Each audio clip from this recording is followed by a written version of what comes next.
Local and international politics have fed into the markets, and the past 12 months have been a roller coaster for investors. Trevor Pascoe, the CEO of Old Mutual Multi-Managers, is in studio with us to advise us how you can best plan for your retirement goals. Trevor, thank you very much for coming in this morning. 2016, it's been quite a year, and describe how the past and present markets have been. All right. Morning, thanks Nick. It has been quite a year. I can't believe the year has gone by so quickly, but it has, I won't say an entertaining year, but it's been pretty much a roller coaster ride. We ended 2015 with an Nenegate and all that happened there as far as bonds just pushing out very quickly and then recovering very quickly as well. We moved into a view that Brexit was going to be all okay, markets were going to be fine. Brexit went pretty much against opinion, and we had the Trump election, which once again went against market opinion. Market-wise, it hasn't been a great year. Most indices are down on the year, and sort of 12-month performance across most asset classes has been negative. So South African investors, of course, are hugely affected by international politics and events. In many respects, that isn't quite the case. You know, these political events seem to be disruptions in the market, but I think it's more the underlying economic outlook that is impacted. So the prospect for growth across the world is not great. Locally in South Africa doesn't look good either.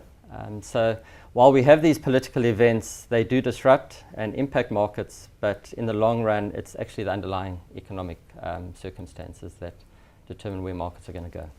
Okay. So now you claim to have a proven investment process. Would you like to explain that? All right. Well, at Old Mutual Multi-Managers, we've been running money for 16, 17 years on the same process that has lived up through pretty tough times, similar to what we've seen now. It's what we've seen this year has not been different from what we saw 2001, 2002, 2008 with the financial crisis also impacted quite significantly. And I think what we've seen end of 2015 this year is another hopefully blip in where markets are going. Markets have continued going up over time. The key for us is the investment philosophy that we use. So we use a philosophy that is long-term focused, looking through the noise. We like diversification of assets and asset classes and underlying asset managers. And then we take, with that long-term view, a valuation focus in terms of being valuation driven both at an asset class level and at a securities level. Do you mind just briefly fleshing out each of those three elements? Okay, if we're looking long term, so where we're investing, and a retirement fund member, in many cases, investing 40 years, sometimes even 60 years going into their retirement as well. So you need to take a long term view in terms of investing. If you take a short term view, you could actually really disrupt your investment outcomes. You might actually sell out at the wrong time, buy into the market at the wrong time, and destroy value. So our view is stick to our strategy over the long term. Don't make sudden moves just as a result of a political election or the case. We want to see, and using the valuation basis that we do use, where we think the underlying value is of stocks and the market and where that is going forward.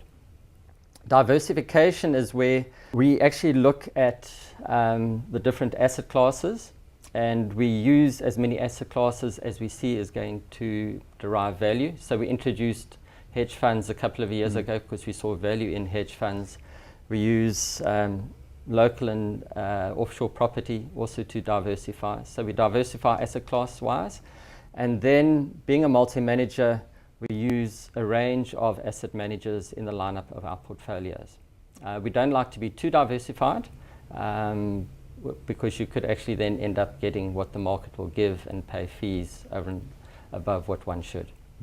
Trevor, you've said you still favour offshore markets, particularly emerging markets. We do, and that is because we see more value in offshore markets than we do locally from an equity point of view. It's very different bond-wise. But offshore equities we do like, and emerging markets more so because they are more undervalued than developed markets at the moment. So now you don't anticipate any short-term shocks, but again, these are very unpredictable times. Anything can happen. We're expecting the outcome for the downgrade later today. That could have an impact on the market. We think it's been priced in, but I expect, depending whatever way it goes, we'll see market movement. But after a week or so, it will go back to probably where we are at the moment. Okay, Trevor, thank you very much for your insight this morning. Great, thank you. Cheers.